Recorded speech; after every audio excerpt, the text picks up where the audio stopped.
Hey traders, Raghee here, and this is your IBFX update, which is kind of timely because we're talking about looking at loonie pairs in front of the Bank of Canada decision. Now, so far as the fundamentals and the actual discounting goes, there's been a lot of expectation for continued loonie strength. A lot has been baked in the cake, which then puts the pressure on Governor Carney and the Bank of Canada to really come out strong with some tightening language, with some optimism.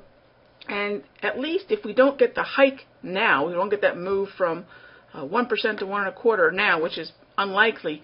When? What are the circumstances under which the Bank of Canada will be comfortable doing that? And if we don't get that tightening language, if we don't get that optimism, that hawkish stance from the BOC, we could be talking about a lot of loonie weakness. And the two pairs that I'm focusing on for this Bank of Canada event are pairs that are already moving lower with a directional bias quite set. So here I have a daily Aussie loonie where I already have a consistent showing of red grab candles. I have the nice 4 to 6 o'clock, which defines the market trend for me. In terms of the technicals, well, we've left that 200 DMA in the dust, that 200 period simple moving average on the daily.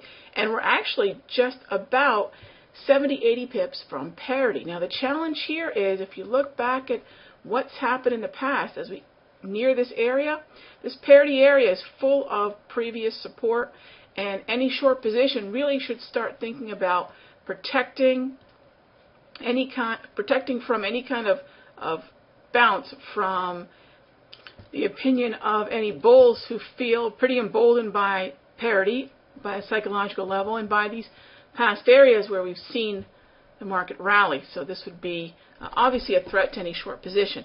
Do we have an event that could potentially give the bulls a fundamental justification? Right now we're talking about price action. Is there any stance they could have based upon the fundamentals? That's going to come with the BOC. That's going to come with any kind of disappointment in what the market has continued to discount. The Aussie loonie story, the Australian dollar Canadian dollar pair, it really has a more interesting story where you have kind of a flat to dovish RBA and a hawkish BOC.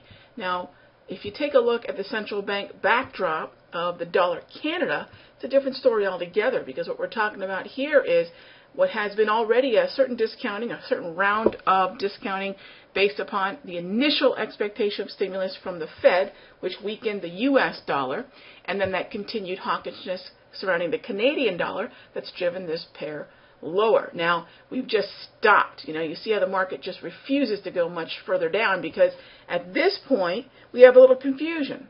We have confusion as to when the Fed may act. There's probably a small group, a minority of traders who think the Fed may not act.